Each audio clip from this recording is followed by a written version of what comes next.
Ready. Shri Radhe. कल हम लोग कथा में श्रवण कर रहे थे कि भगवान के 8 विवाह हुए। एक भौमासुर नाम का राजा दैत्य था, जिसके कैद खाने में 16,100 रानियां कैद थी। एक बार सभी रानियों ने मिलकर पत्र लिखा, भगवान श्री कृष्ण को संदेश भेजा कि प्रभु आप हमें इस भौमासुर के कैद खाने से हमें मुक्त कराइए। अब भगवान पहुंचे प्राग ज्योतिषपुर में। यह जो भौमासुर था, यह पृथ्वी का ही पुत्र माना जाता है और इसे यह वरदान था कि जब तक इसकी माता नहीं कहेंगी तब तक इसका वध नहीं किया जा सकता। और जो सत्यभामा थी वह भूमि की अवतार मानी जाती है, इसलिए जब भगवान भौमासुर का वध करने के लिए गए तब सत्यभामा जी को भी साथ लेकर गए। अब दोनों ओर से युद्ध प्रारंभ हो गया। तब सत्यभामा जी ने कहा कि प्रभु अब आप इस दैत्य का वध कीजिए। तब भगवान ने भौमासुर का उद्धार किया और उनके कैद खाने में जो 16,100 रानियां थी उन्हें मुक्त कराया और उनसे कहा कि अब आप लोग अपने अपने घर जाइए। सभी रानियों ने कहा कि प्रभु अब हम कहां पर जाएंगे, अब हमें हमारे घर वाले स्वीकार नहीं करेंगे, अब आप ही हमारा वरण कीजिए। तब भगवान श्री कृष्ण ने आसा मुहूर्त एकस्मिन् नानागारे सुयोषिता सविदं जग्रहे पाणि ननु रूप स्वमायया। भगवान श्री कृष्ण ने एक ही मुहूर्त में 16,100 रूप धारण करके सभी रानियों के साथ विवाह किया और सभी रानियों के गर्भ से 10-10 पुत्र और एक पुत्री को उत्पन्न किया। इस प्रकार भगवान की संतति का वर्णन है। एक बार भगवान श्री कृष्ण रुक्मिणी जी से मजाक कर रहे थे। उस समय भगवान पलंग पर लेटे हुए थे और रुक्मिणी जी भगवान का पंखा झल रही थी। भगवान श्री कृष्ण ने रुक्मिणी जी से कहा कि देवी अभी कुछ नहीं गया है, ना तो मैं आपके स्वरूप में आपके समान हूँ, सौंदर्य में आपके समान हूँ, क्योंकि आप गोरी हो और मैं काला हूँ, और ना तो मेरे पास में कोई राज्य है, ना मैं किसी राज्य का राजा हूँ।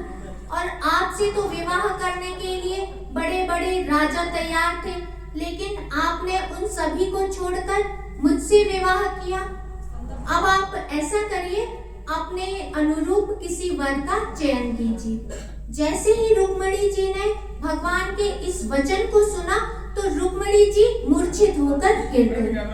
अब भगवान ने रुक्मिणी जी को गोद में उठाया, उन्हें पलंग पर लेटाया और रुक्मिणी जी से कहा, अयम ही परमो लाभो गृहेषु गृहमेधिनाम, कि देवी हम गृहस्थियों के लिए यही परम लाभ है कि हम लोग हास परिहास कर समय को व्यतीत करते हैं। अब आप इस प्रकार शोकाकुल ना हो। फिर जो रुक्मिणी जी थी उनका शोक दूर हुआ। बलि का एक पुत्र था जिसका नाम था बाणासुर। उसके 1,000 हाथ थे। एक बार जब भगवान शिव तांडव नृत्य कर रहे थे तब जो बाणासुर था उसने अपने 1,000 हाथों से विभिन्न वाद्यों को बजाकर भगवान शिव को प्रसन्न कर लिया। जब भगवान शिव प्रसन्न हुए तब उसने भगवान शिव से वर मांगा कि श्री राधे,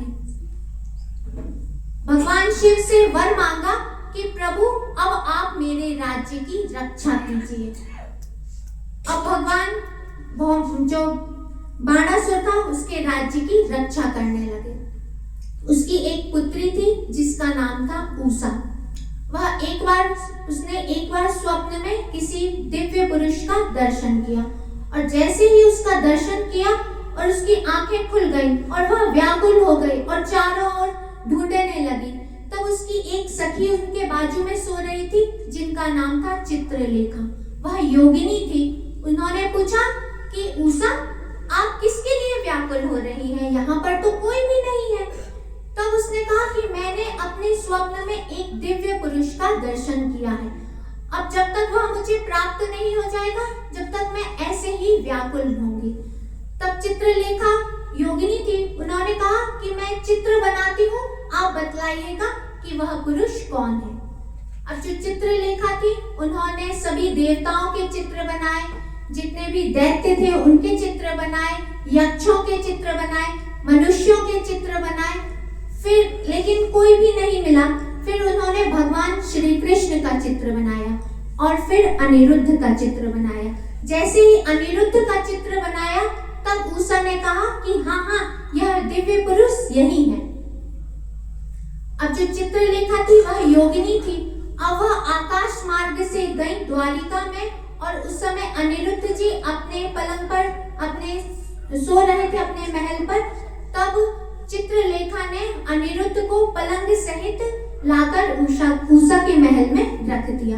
अब जैसे ही बाणासुर को ज्ञात हुआ कि मेरी पुत्री के महल में किसी पुरुष का प्रवेश हुआ है, तब वह अपनी सेना को लेकर आया और उसने अनिरुद्ध को बंदी बना लिया।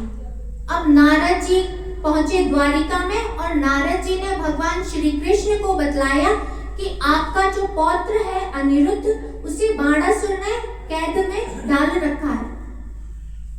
अब भगवान पहुंचे बाणासुर की नगरी में, और वहां पर भगवान शंकर उसके राज्य की रक्षा कर रहे थे।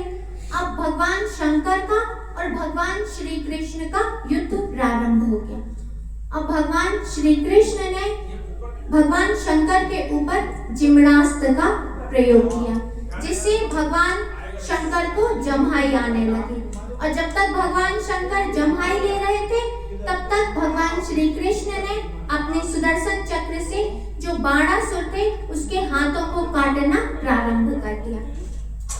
और जैसे ही 4 हाथ शेष बचे, तब भगवान शंकर को कुछ चैतन्यता आई, और भगवान शंकर ने कहा कि प्रभु, यह मेरा शिष्य है, आप इसका वध ना करें। तब भगवान ने कहा कि मैंने प्रहलाद को यह वचन दिया था कि तुम्हारे परिवार में जितने भी अब कोई भी होगा, मैं किसी का भी वध नहीं करूंगा। अब और भगवान शंकर ने बाणासुर को समझाया कि देखो, तुमको अपनी पुत्री का विवाह तो करना ही है, और अनिरुद्ध जैसा तुमको अपनी पुत्री के लिए वर मिलेगा नहीं, इसलिए तुम अपनी पुत्री का विवाह अनिरुद्ध के साथ में कर दो। भगवान शंकर के कहने पर बाणासुर ने अपनी पुत्री उषा का विवाह अनिरुद्ध के साथ में किया। एक बार भगवान श्री कृष्ण अपने सभी पुत्रों के साथ वन में गए। वहां पर भगवान के पुत्रों को प्यास लगी, तब वह एक कुएं के पास में पहुंचे, और जैसे ही कुएं के अंदर झांककर देखा भगवान के पुत्रों ने, तो उन्हें एक विचित्र जीव दिखलाई दिया, बहुत बड़ा गिरगिट दिखलाई दिया। अब उन लोग तुरंत भागे भागे भगवान श्री कृष्ण के पास में आए और भगवान से कहा कि हम लोगों ने कुएं के अंदर एक बहुत विशाल गिरगिट को देखा है।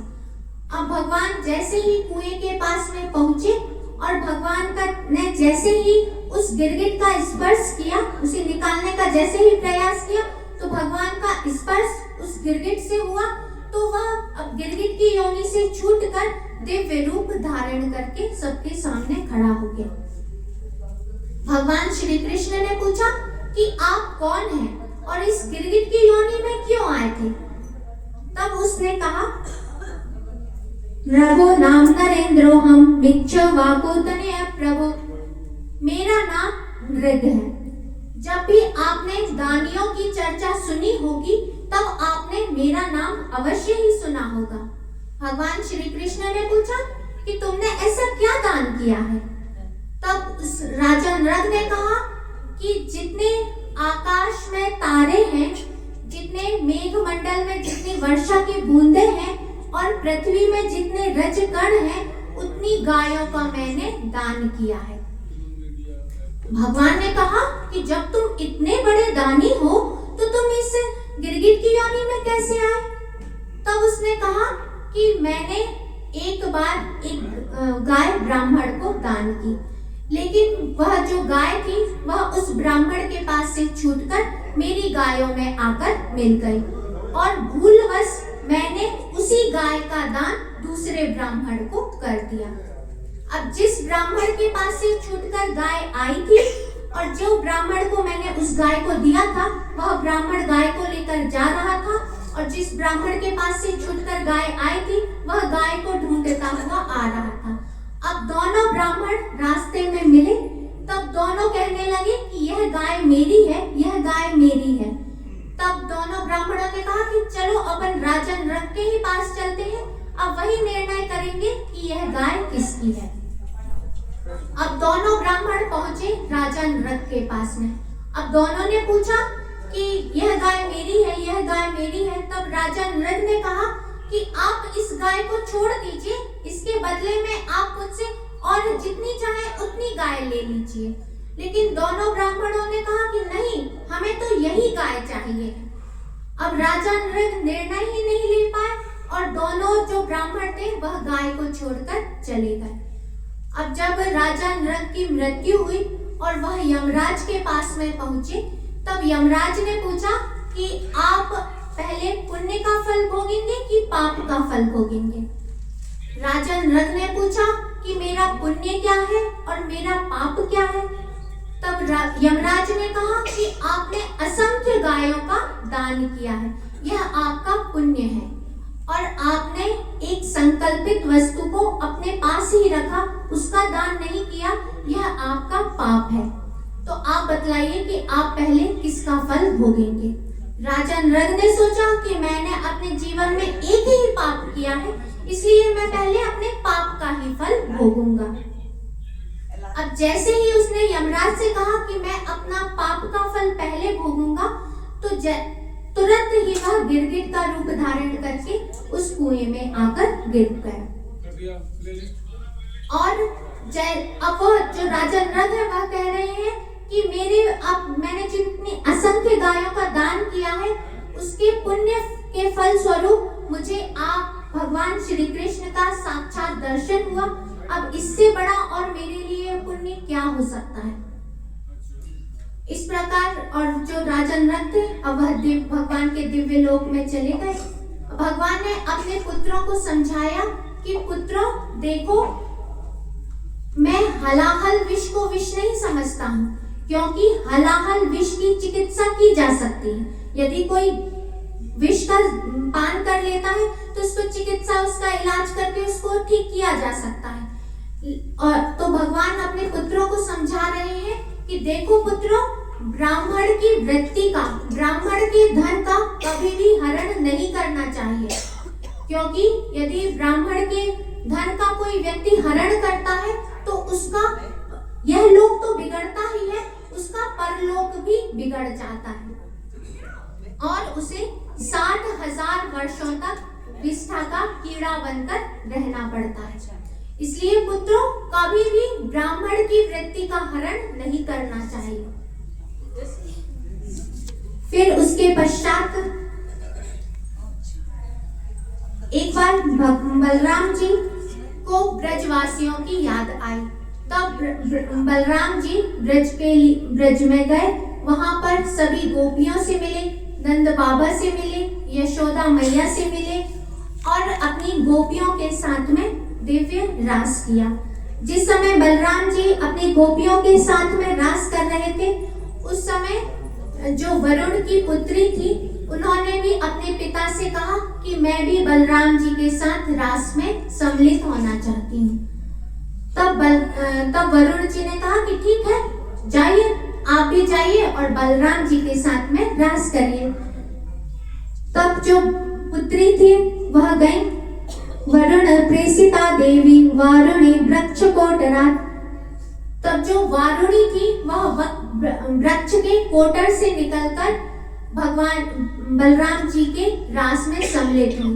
तब बलराम जी ने भी वारुणी का पान किया और जो भगवान की जितनी भी गोपियां थी उन सभी ने इसका पान किया और सभी ने दिव्य विहार किया। एक करुष देश का राजा था जिसका नाम था पौंड्रक। उसने भगवान श्री कृष्ण को संदेश लिखकर भेजा कि तुम नकली वासुदेव हो और असली वासुदेव मैं हूँ। अब जैसे ही जो पौंडरक का दूत था वह संदेश लेकर आया तो भगवान ने कहा कि अच्छा ठीक है, मैं तुम्हारे साथ में युद्ध करूंगा और तभी पता चलेगा कि कौन असली वासुदेव है और कौन नकली वासुदेव। और भगवान श्री कृष्ण ने पौंडरक का उद्धार किया।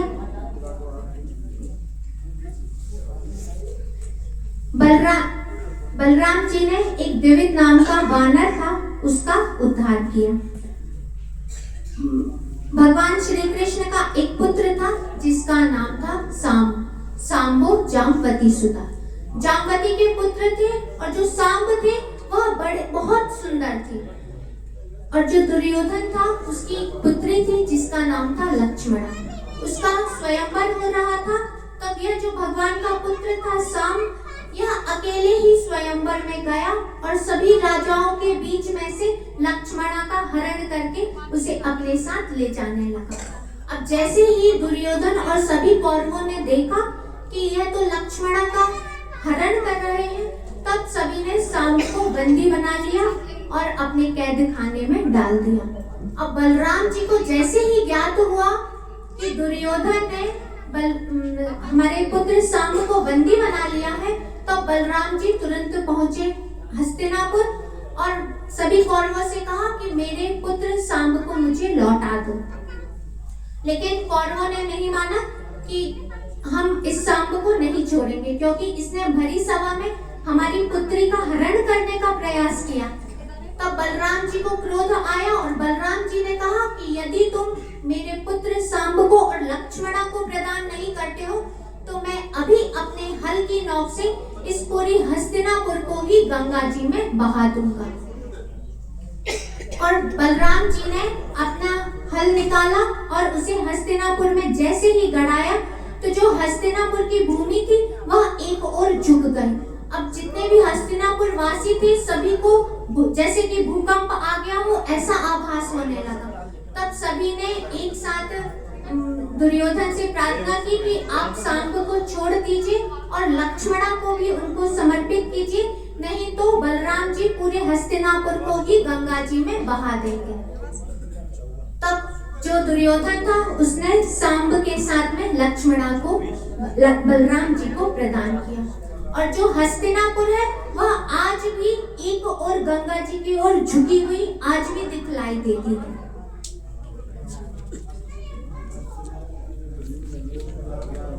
एक बार भगवान नारद जी भगवान श्री कृष्ण की दिनचर्या देखने के लिए गए। नारद जी ने सोचा कि जिसकी एक पत्नी होती है वह जीवन भर परेशान रहता है और जो भगवान श्री कृष्ण है उनकी तो 16,108 रानियां हैं, तो भगवान की दिनचर्या कैसी है। अब ऐसा विचार करके नारद जी द्वारिका में पहुंचे। अब सबसे पहले नारद जी रुक्मिणी जी के महल में पहुंचे। भगवान ने जैसे ही नारद जी को देखा तो नारद जी का पूजन अर्चन किया, उनके पाद प्रक्षालन किया, उन्हें श्रेष्ठ आसन प्रदान किया, दान दक्षिणा आदि प्रदान किया और नारद जी वहां से चले गए।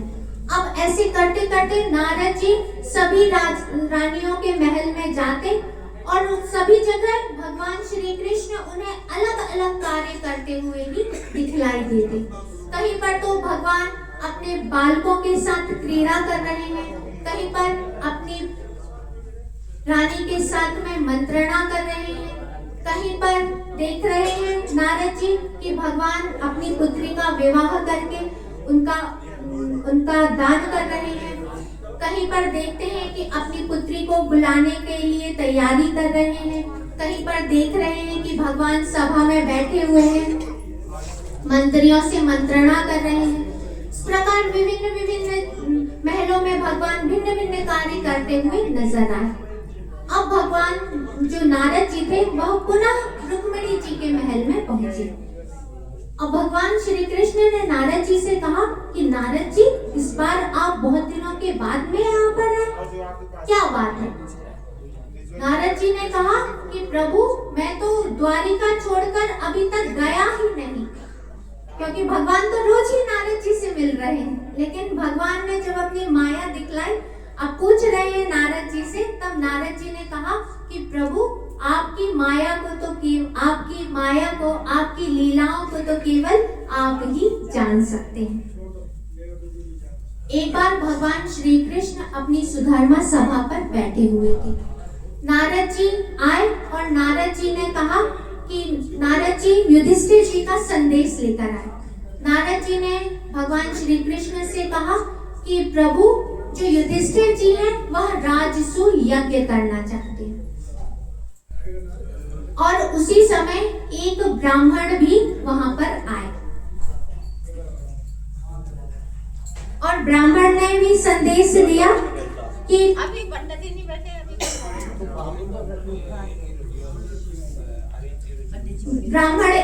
ब्राह्मण भी एक संदेश लेकर आया कि जो जरासंध है उसके कैद खाने में 20,800 राजा बंदी हैं।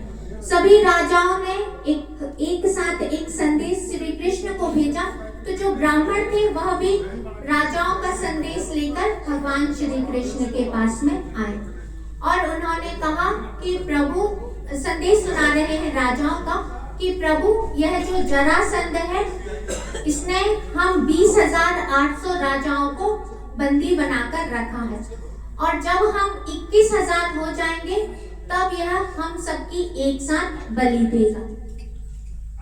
अब प्रभु, आप जल्दी से आकर इस जरासंध का उद्धार कीजिए और हमें इसके कैद से मुक्ति दिलाइए। अब भगवान ने सोचा कि दो जगह से एक साथ निमंत्रण आया है, तो कहां पर जाना चाहिए। तब भगवान ने उद्धव जी से पूछा कि उद्धव, आप बड़े ज्ञानी हैं, अब आप ही बतलाइए कि मुझे क्या करना चाहिए, पहले कहां पर जाना चाहिए। तब उद्धव जी ने कहा कि प्रभु, राजसूय यज्ञ तो तभी हो सकता है जब पूरे राजा या तो जीत लिए जाएं या तो अपने अधीन हो जाएं। और इस समय जो जरासंध है वह जीता नहीं गया है, इसलिए आपको पहले जरासंध के पास में जाना चाहिए। और यह जो जरासंध है इसे युद्ध में परास्त नहीं किया जा सकता, आप इससे द्वंद्व युद्ध की भिक्षा मांगिए, क्योंकि यह जो जरासंध है यह जब प्रातः काल उठता है तब यह ब्राह्मणों को मुंह मांगी वस्तु दान में देता है। इसलिए आप वहां पर जाइए और अर्जुन और भीम को भी अपने साथ लेकर जाइए और वहां पर जब आप जाएंगे तो ब्राह्मण का वेश बनाकर जाइएगा और जरासंध से द्वंद्व युद्ध की भिक्षा मांगिएगा। भगवान श्री कृष्ण अर्जुन और भीम को लेकर जरासंध के पास में पहुंचे और जरासंध ने जैसे ही देखा कि ब्राह्मण आए हैं तब भगवान श्री कृष्ण से पूछा कि आपको क्या चाहिए, बतलाइए। तब भगवान श्री कृष्ण ने कहा, युद्धम नोदेहि राजेंद्र द्वंद्वसो यदि मन्यसे। भगवान श्री कृष्ण ने कहा कि मुझे आपसे द्वंद्व युद्ध की भिक्षा चाहिए।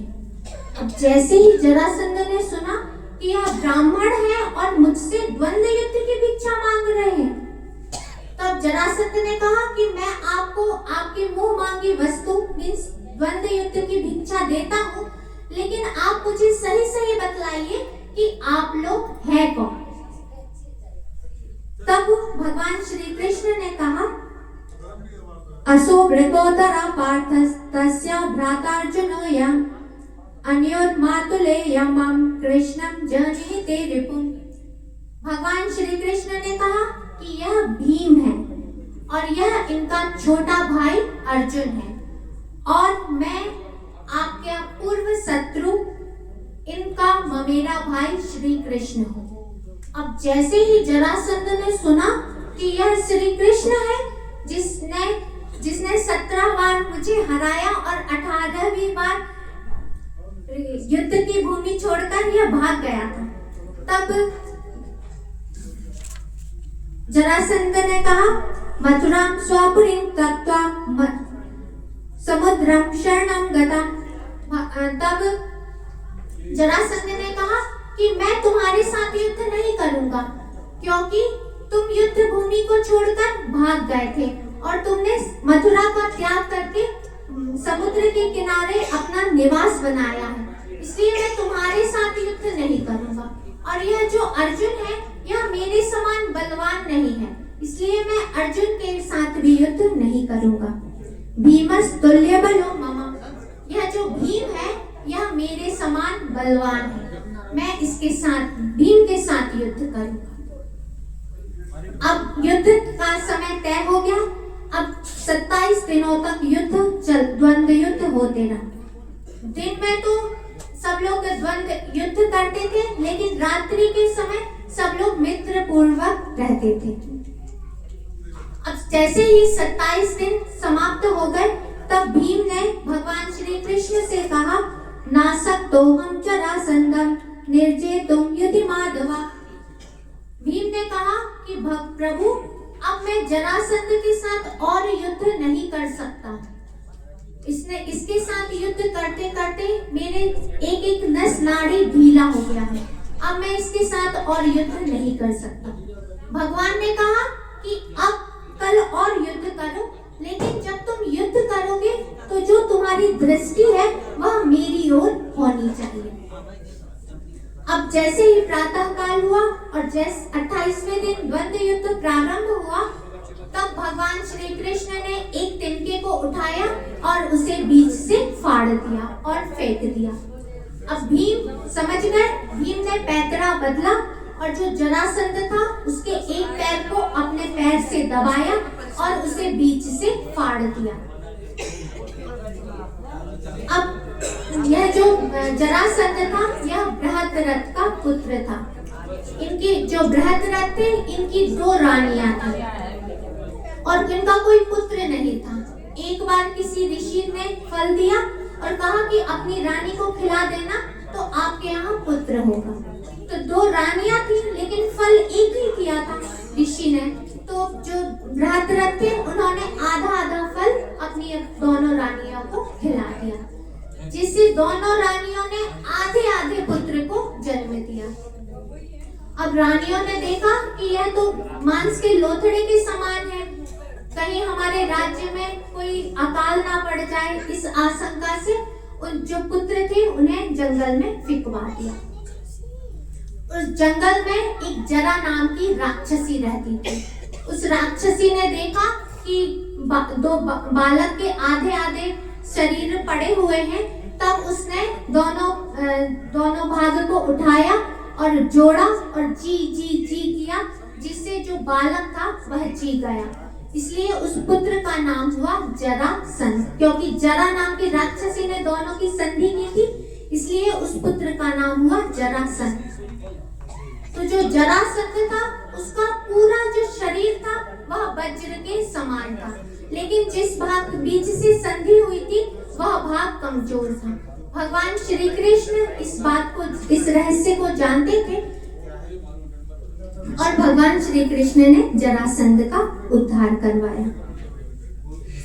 और भगवान श्री कृष्ण ने जो जरासंध था उसका पुत्र था सहदेव, उसका तुरंत राज्याभिषेक कर दिया और उनसे कहा कि अब आपके कैद खाने में जो 20,800 राजा बंदी हैं उन्हें अब आप मुक्त कीजिए। जैसे ही सभी राजा मुक्त हुए, तब सभी राजाओं ने भगवान की स्तुति की।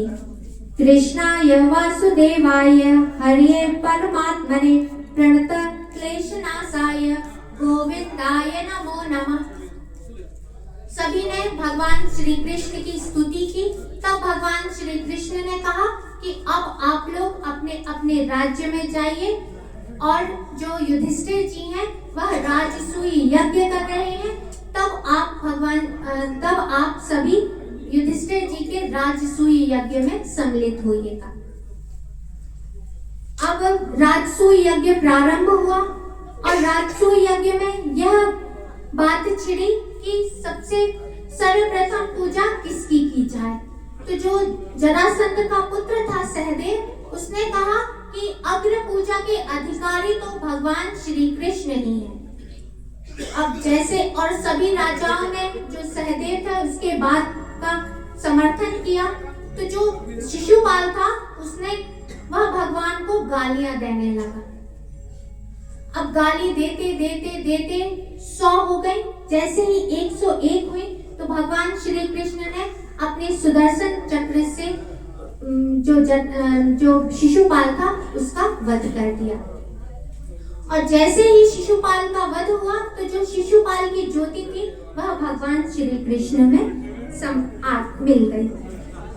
तब सभी को बड़ा आश्चर्य हुआ कि यह जो शिशुपाल है यह तो बचपन से ही भगवान श्री कृष्ण का विरोधी है, तो इसकी ज्योति भगवान श्री कृष्ण में कैसे मिल गई।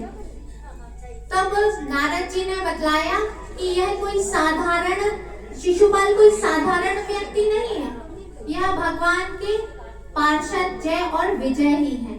एक बार संतादिकों के हिसाब से 3 बार यह असुर योनि में आए हैं। इनका पहला जन्म हुआ था हिरण्याक्ष और हिरण्यकश्यप के रूप में। भगवान ने हिरण्याक्ष का वध किया था। उस समय भगवान ने 12 रूप धारण किया था और हिरण्यकश्यप के उद्धार के लिए भगवान ने नरसिंह रूप रखा था। वही जय और विजय दूसरे जन्म में रावण और कुंभकर्ण बने। तब भगवान ने राम अवतार धारण करके उनका उद्धार किया। और वही जय और विजय इस तीसरे जन्म में शिशुपाल और दंतवक्र बने। तब भगवान श्री कृष्ण ने इनका उद्धार किया। फिर बलराम जी को जैसे ही ज्ञात हुआ कि महाभारत युद्ध प्रारंभ होने वाला है, तो बलराम जी ने सोचा कि कौरव और पांडव दोनों ही, बोलिए भक्तवत्सल भगवान की जय। पूज्य सद्गुरुदेव।